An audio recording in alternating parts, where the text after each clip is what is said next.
हाँ तो छात्रों, क्या हाल है आपके? मुझे तो पहचानते होंगे, इससे पहले भी कितना वीडियो मेरा आप लोगों ने देखा है। चलिए कोई बात नहीं, आज मैं फिर से जैसे बायो की आखिरी क्लास लेकर आया हूँ, पहला चैप्टर की। बायो की आखिरी नहीं है, पहले चैप्टर की आखिरी क्लास है, ठीक है। और आशा करते हैं कि आज से पहले वाली क्लास आपको अच्छी तरह समझ में आ रही होगी, और एक वीडियो से दूसरे वीडियो के बीच में थोड़ा सा गैप हो जाती है, जिसके लिए आप लोगों का अक्सर मैसेज मुझे मिलते रहते हैं। इंसान है, कोई ना कोई काम पड़ती ही रहती है। चलिए कोई बात नहीं, समय हम बर्बाद नहीं करेंगे। बायो हम फिर आगे शुरू करने जा रहे हैं। तो मैंने अभी तक आप लोगों ने देखा होगा कि मैंने पढ़ाया था आपको, इससे पहले वाले क्लास में मैंने बताया था कि इवेंट ऑफ सेक्सुअल रिप्रोडक्शन, लैंगिक जनन की कुछ घटनाएं। अब घटनाएं क्या क्या होती है, 3 तरह की घटनाएं दिखाया गया है आपके बायो में, चाहे वो एनसीईआरटी का बुक है, कोई भी बुक हो। तो 3 तरह की घटनाएं क्या क्या होती है। पहला होता है निषेचन पूर्व घटना, दूसरा होता है निषेचन, तीसरा होता है निषेचन पश्च घटना। पूर्व का मतलब क्या होता है, पहले का। निषेचन जानते ही हैं, जब दोनों युग्मक मिलते हैं। और निषेचन पश्च मतलब उसके बाद की घटना है, ठीक है। निषेचन पश्च, निषेचन की बाद की घटना है। तो सबसे पहले हम चर्चा करेंगे निषेचन पूर्व घटना। अब निषेचन पूर्व अवस्था में क्या होती है, मैंने इससे पहले वाले वीडियो में आपको बता दिया था कि निषेचन पूर्व यानी पहले की अवस्थाएं या पहले की कौन कौन सी घटनाएं होती है। तो सबसे पहले उसमें क्या होती है, युग्मकों का निर्माण। अब युग्मक का निर्माण हम कैसे करेंगे, कोई मशीन तो नहीं है कि चलो भाई उसमें खाद पानी डाल दो युग्मक निकल के आ गए, ठीक है। तो यहाँ पे युग्मक का निर्माण हमें खुद करना है, और वो हम खुद कैसे करेंगे। युग्मक का निर्माण हम खुद जब चाहेंगे तब होगा, नहीं जी, उसकी भी कुछ प्रोसेस होती है। हमारे शरीर खुद को तैयार करती है, तैयार करने के बाद उस सारा प्रोसेस में डालने के बाद युग्मक खुद का निर्माण होता है। अब जैसे हर मनुष्य के शरीर में अपना अपना जननांग होता है, कोशिकाएं होती है वहां पे। तो उन कोशिकाओं में जब किसी भी सजीव या किसी भी जीवों के जनन कोशिका में विभाजन होगा, उसका बंटवारा होगा, और बंटवारा होने के बाद जो चीजें, जो संरचनाएं, जो स्वरूप बनकर हमारे पास आएगी, उसको क्या बोलेंगे, युग्मक बोलेंगे। और जो पूरा प्रोसेस है युग्मक बनने का, चाहे वो विभाजन हो या जो भी प्रोसेस है वहां के, ये सारे प्रोसेस को हम क्या बोलेंगे, युग्मक जनन। तो आपको क्लियर हो गई होगी कि युग्मक किसे कहते हैं, जब शरीर की जैसे जनन कोशिकाओं में विभाजन हो जाए और विभाजन के बाद जो बन जाए, युग्मक कहलाएगा। और युग्मक बनने की जो प्रोसेस है, जो प्रक्रिया है, जो तरीका है, वो तरीका ही हमारा युग्मक जनन कहलाता है। अब चलिए, युग्मक तो बन गई। अब जैसे भी हो, चाहे हमारे कोशिका में विभाजन करके हो या जैसे भी हो, वो हमारे शरीर के अंदर की बात है। हम देखने तो नहीं जाते हैं कि चलो भाई कहां पे जैसे कोशिका, कौन सा कोशिका का विभाजन हुआ, कौन सा नहीं हुआ, ठीक ना। तो युग्मक बन गई। अब युग्मक बने तो युग्मक का भी तो कई प्रकार होंगे ना। ये थोड़ा ना कि जितने भी जीव है सबका एक ही युग्मक हो जाएगा, एक ही तरह का युग्मक, नर का भी वही युग्मक, मादा का भी वही युग्मक। तो इसके भी कुछ प्रकार होते हैं। तो मुख्यतः युग्मक के 2 प्रकार होते हैं, मैंने पहले भी बताया था। पहला क्या हो जाता है, समयुग्मक, और दूसरा होता है विषम युग्मक। समयुग्मक का मतलब क्या हुआ, वह युग्मक जिसका मेल और फीमेल, वह जीव जिसका जैसे नर युग्मक भी और मादा युग्मक भी समान हो, क्या कहलाएगा, समयुग्मक। तो फिर विषम युग्मक जो समान नहीं होगा। अब समयुग्मक में क्या आ जाएगा, इससे पहले आप देखेंगे, देखिए क्या कहता है क्लेडोफोरा, उसमें क्या होता है, वो फ्लैजिला निकल रहा है, बाकी दोनों का जैसे नर का मादा का पहचान नहीं पाओगे, ये कौन नर है कौन मादा है, ठीक है। उसी तरह मैंने बताया था विषम में किसको, मैंने खुद इंसान का यानी मानव का युग्मक लिया था। अब देखेंगे उसका बड़ा साइज है, नर का छोटा साइज है। फिर जैसे एक आपको फ्यूकस का मैंने एग्जांपल दिया था, फ्यूकस का देखेंगे बड़ा और बहुत छोटा सा। तो यहाँ भी यही जगह विषम की परिस्थिति आ जाती है। तो मैंने ये चीज बता दिए थे। इसके बाद युग्मक जो होते हैं वह भी 2 तरीके का होता है, ये आपको पता चल गई। लेकिन इसमें भी जो जीव होते हैं, कुछ जीव ऐसे भी होते हैं जो एक लिंगी भी होता है और द्विलिंगी भी होता है। तो एक लिंगी कौन और द्विलिंगी कौन? तो चलिए, एक लिंगी मतलब वह शरीर, वह जीव जिसका जननांग उस पूरे शरीर में केवल एक ही हो। अगर वो नर है तो नर का जननांग मिलेगा, मादा है तो मादा का जननांग मिलेगा। क्या कहलाएगा? एक लिंगी कहलाएगा। दूसरा क्या है? द्विलिंगी। वह शरीर जिसके अंदर दोनों लिंग मौजूद हो, मेल का भी हो फीमेल का भी हो, क्या कहलाएगा? द्विलिंगी कहलाएगा। और ऐसे कौन से हैं? केचुआ, स्पंज, फीता कृमि। अब केचुआ को देखिए होंगे बरसात में एकदम ऐसे रहता है ना कीड़े की तरह, उसके अंदर दो रहती है, ऊपर नर नीचे मेल। तो इसका मतलब थोड़े ना है कि वो खुद ही जैसे क्या कहते हैं अपने नर को जैसे फीमेल के साथ संलयन करा लेगा, नहीं, उसको उसके लिए भी संलयन के लिए उसे दूसरे केचुआ की जरूरत पड़ेगी। ये लोग क्रॉस संलयन करेंगे, क्रॉस फर्टिलाइजेशन करेंगे, उसका नर इसका मादा, इसका मादा उसका नर। तो इस तरह आपने मैंने ये चीज मैंने आपको पहले वाले वीडियो में बता दिया था। इसके बाद मैंने बताया था जब यहाँ युग्मकों का निर्माण हो गई, अब हमें क्या करना है? इसका युग्मक का हस्तांतरण। चलिए, जब युग्मक बन गए तो युग्मक को तो जैसे भेजना ना पड़ेगा फिर आगे की प्रोसेस के लिए, तो कैसे भेजेंगे? कई तरीके होते हैं। पादपों में, फूलों में कैसे होता है?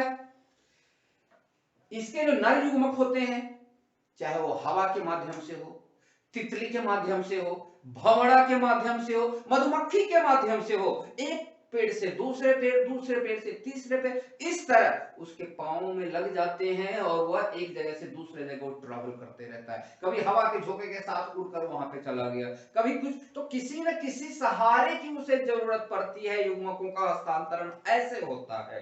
आप ऐसे भी ले सकते हैं, पानी में भी। मेढक को आप ले लीजिए, मेढक अपना युग्मक निकाला, इसने भी अपना युग्मक, तो इस तरह दोनों एक दूसरे का आदान प्रदान करता है। मेढक नर ने भी अपना युग्मक पानी में छोड़ा, मादा ने भी अपना युग्मक पानी में छोड़ा, फिर दोनों का जैसे संलयन हो गया और दोनों का संलयन होने के बाद जैसे युग्मनज बन गए।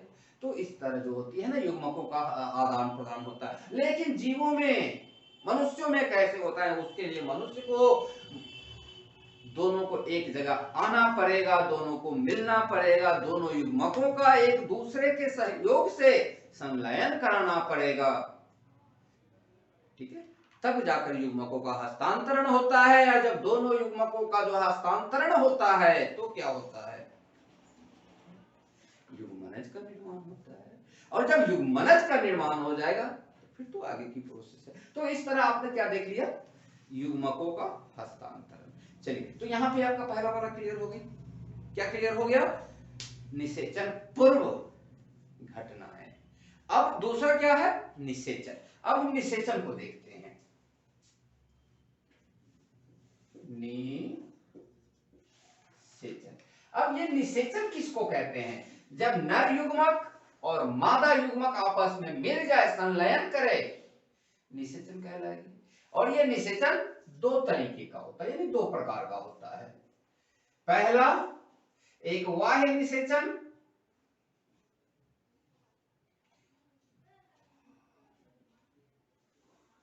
बाह्य निषेचन, और एक आंतरिक निषेचन, आंतरिक निषेचन, ठीक है। अब बाह्य का मतलब क्या हो गया? बाहर। बाह्य मतलब बाहर, यानी वह निषेचन जो बाहर हो, वह निषेचन कहलाएगा। अब ये बाहर कैसे होगा निषेचन? बाहर कैसे दोनों का मिलन होगा? बाहर कैसे? तो हम एग्जांपल में ले लेते हैं मेढक। मेढक, अब मेढक जो है इसका आंतरिक निषेचन कभी नहीं होता है। सपोज दैट यहां पे नर मेढक और यहां मादा मेढक, लेकिन निषेचन करने के लिए मेढक क्या होता है? उभयचर होता है, वो कहीं भी रह लेता है, ठीक है। लेकिन जब उसे निषेचन करना होगा, संलयन करना होगा, तो दोनों को इसके लिए पानी में उतरना पड़ेगा। और यहां से नर मेढक जो है ना, अपना युग्मक जो है छोड़ेगा, और यहां से मादा जो है अपने युग्मक को छोड़ेगी। और ये जो बाह्य निषेचन में क्या होता है कि एक दो युग्मक नहीं आते हैं, लाखों की संख्या में युग्मक आते हैं, क्योंकि जरूरी नहीं है कि जितना भी युग्मक छोड़ा जा रहा है ये सारे के सारे मिल ही जाएंगे, क्योंकि पानी का बहाव, बहुत तरह की जीव वगैरह में बहुत सारा युग्मक बर्बाद हो जाती है, कुछ ही होते हैं जो मिल पाते हैं। ठीक है, तो इस तरह इसको हम क्या बोलेंगे, वाय। दूसरा एग्जांपल एक और हम ले लेते हैं, मछली। मछली, अब मछली भी जो है वो क्या करती है, यह भी बाह्य निषेचन करती है, लेकिन मछली कौन, सारे मछली बाह्य निषेचन नहीं करती है। मछली दो तरह का होता है, ठीक है, एक होता है अस्थि वाला और एक होता है बिना अस्थि वाला। यानी एक में कांटे होते हैं, हड्डियां होती है, तो एक मछली में कांटे नहीं होते हैं। और जिन मछली में कांटे होते हैं अंदर में उसको हड्डी होती है, ये मछली जो होती है ना वो क्या करती है, वो बाह्य निषेचन करती है। लेकिन जो बिना हड्डी वाले होते हैं, जो बिना अस्थि वाले होते हैं, बिना बोन वाले होते हैं, वह आंतरिक निषेचन करते हैं। तो इस तरह मुझे लगता है कि ये बाह्य निषेचन आपको समझ में आ गई होगी। ठीक, चलिए अब हम आ जाते हैं आंतरिक निषेचन। अब आंतरिक निषेचन में आप किसे लेंगे, चलिए मनुष्य को ले लेते हैं। अब यहां पे कभी देखे हैं कि मनुष्य बाहर में रह के निषेचन किया हो, बाहर से जैसे क्या कहते हैं बच्चे जन्म ले लिया हो, ऐसा कभी हुआ है? इसके लिए क्या होगा कि दोनों नर को भी और मादा को भी पास आना पड़ेगा, मिलना पड़ेगा, संपर्क करना पड़ेगा, तब जाकर जब दोनों का युग्मक एक दूसरे के साथ संलयन होगा। और जब संलयन होगा, ठीक है, तो यहाँ पे नर युग्मक, इधर मादा युग्मक,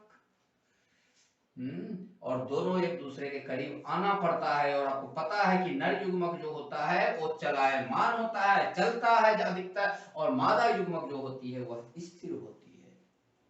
और ये जब जब ये नर युग्मक जो है ना मैथुन के द्वारा जैसे मादा में जैसे क्या डालेगा, तो वो युग्मक, वो स्पर्म जो है ना वो क्या करेगा, चलते चलते चलते चलते कहा, मादा के जैसे क्या कहते हैं अंडा से वहां पे चला जाएगा।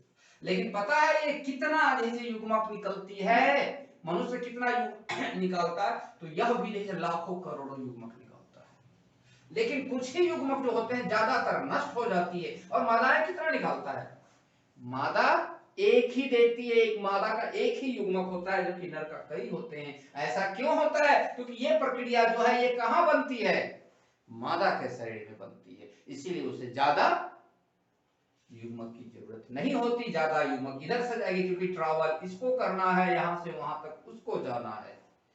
ठीक है, तो इस तरह आपने देखा आंतरिक निषेचन। और यही सारे जैसे क्या कहते हैं ये प्रक्रिया बहुत सारे जीवों वगैरह में होता है, चाहे कुत्ता हो, हाथी हो, क्या घोड़ा हो, जो भी हो। तो इस तरह आपने देखा कि निषेचन दो अवस्थाएं होती है, एक बाह्य निषेचन होता है, एक आंतरिक निषेचन होता है। बाह्य निषेचन कैसे होता है, आंतरिक निषेचन कैसे होती है, तो ये आपको समझ में। इसके बाद तीसरा क्या आ जाता है, निषेचन पश्च घटना अवस्था, जो भी कह लीजिए। तो चलिए अब हम उसके तरफ चलते हैं, जो आपका आखिरी पॉइंट है।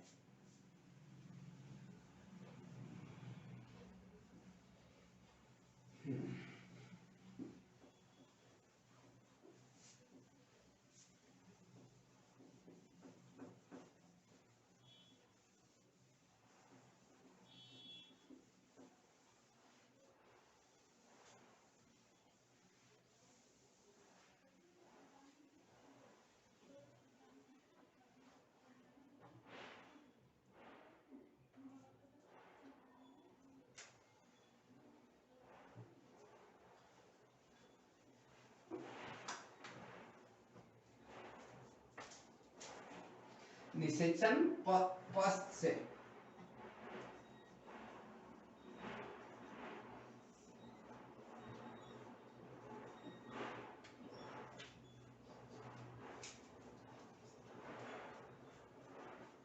निषेचन पश्च अवस्था।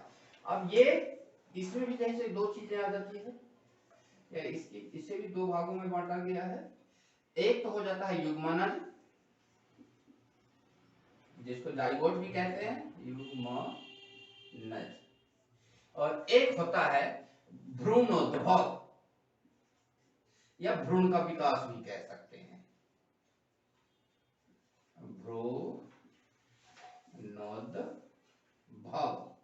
ठीक है, यहाँ पे यानी भ्रूण का विकास, भ्रूण का बनना कह सकते हैं। अब ये युग्मनज क्या होता है, तो मैंने इससे पहले आपको बताया था कि नर युग्मक और मादा युग्मक प्लस मादा युग्मक, ये दोनों जब मिलते हैं तो क्या होता है, दोनों का ये आता है तो फिर ये युग्मनज बनते हैं। अब ये जो युग्मनज बनेंगे तो ये युग्मनज क्या होगा, ठीक है, तो ये युग्मनज जो बनेंगे तो इन युग्मनजों में कोशिका विभाजन होता है, कोशिका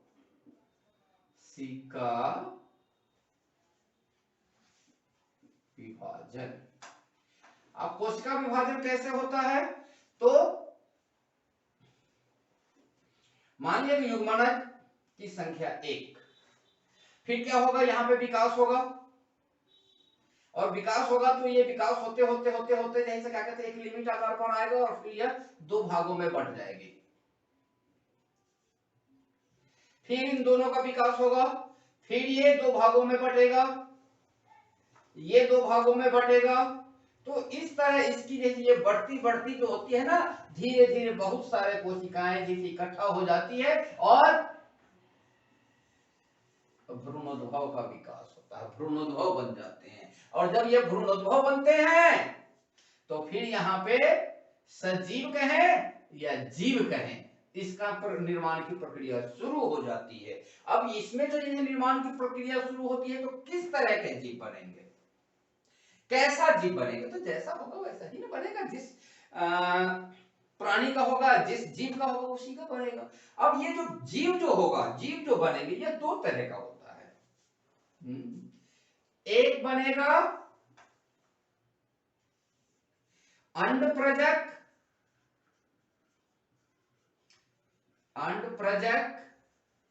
और एक हो जाएगा सजीव प्रजक। अब ये अंडप्रजक क्या है और सजीव प्रजक क्या है, तो अंडप्रजक में आप ले सकते हैं एग्जांपल में पक्षी, सर्प।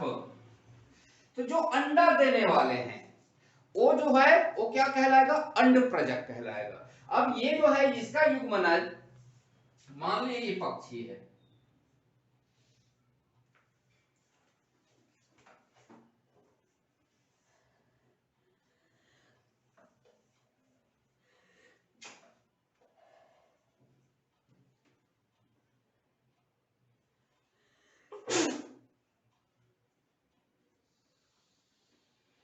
अब यहां पे जो है नर और मादा, यहां पे इनका युग्मज बना, युग्मनज का निर्माण हुआ। जब ये युग्मनज यहाँ पे बन जाती है, भ्रूण बनने लगता है, तो यहाँ पे ये क्या होता है, ये है इसका युग्मनज। अब ये युग्मनज विकास करेगा, विकास करेगा तो थोड़ा सा फैलेगा, फैलेगा थोड़ा बड़ा होगा, तो फिर ये पक्षी क्या करती है, इसको बाहर निकाल देती है। ये इसको अपने अंदर नहीं बनने, पूरी तरह से नहीं बनने देती है। तो बाहर निकालने से पहले ये पक्षी क्या करेगा, इसके लिए, इसके पौष्टिक आहार के लिए इसके आसपास जो है ना कि एक लिक्विड, एक तरल पदार्थ का निर्माण करती है जो इसको पोषण देता रहेगा। और सुरक्षा के लिए कैल्शियम की एक परत जो है, सख्त परत डाल देती है ताकि इसको बाहर से सुरक्षा मिलता रहे। और फिर ये अंडे को जो है ना, अंडे को जैसे निकाल देती है और इसके अंदर जो लिक्विड होता है, देखेंगे यहाँ पे एक केंद्रक मतलब वो युग्मनज है, और ये जो लिक्विड होता है यह धीरे धीरे इससे अपना जैसे भोजन लेते रहता है, भोजन लेते रहता है, विकास करते रहता है। और पक्षी क्या करते हैं, उस पर बैठकर उसको जैसे क्या कहते हैं हीट देती है, हीट प्रोसेसिंग देती है, और एक समय आता है कि यह अंडा से बाहर आ जाती है। तो इस तरह जो भी अंडप्रजक हैं, अंडा देने वाले हैं, वो क्या कहलाएगा, अंडप्रजक जीव कहलाएंगे। और सजीव जो है, जो जैसे चाहे मनुष्य हो या कोई भी हो, वो क्या करता है, युग्मनज को अपने शरीर के अंदर ही उसको पूरी तरह से विकसित करता है। सबसे पहले सारे कोशिका मिलकर मिल के क्या होगा, जैसे उत्तकों का निर्माण होगा, उत्तक के बाद वो होंगे, फिर जैसे क्या होती है फिर, और यहीं से जो है ना कि इसको पौष्टिक आहार वगैरह सब कुछ वहीं पे आंख कान नाक मुंह यानी पूरी तरह से प्रोसेस होती है। और जब यह पूरी तरह से कंप्लीट हो जाती है, बन जाती है, शिशु बन जाए, जीव का निर्माण हो जाती है, तब यह बाहर आती है। ठीक है, फिर कहेगा हेलो मम्मी, हेलो पापा, हेलो डैडी, मैं आ गया, मिठाइयां बांटो। तो ये है बाबू आपका सजीव प्रजनन। तो यहां तक किसी को कोई दिक्कत? तो यहां तक आपकी थी लैंगिक जनन, पहला चैप्टर आज समाप्त हो गई। फिर इसके अगले चैप्टर में, अगले क्लास में हम फिर मिलेंगे। तब तक के लिए अपना ख्याल रखें।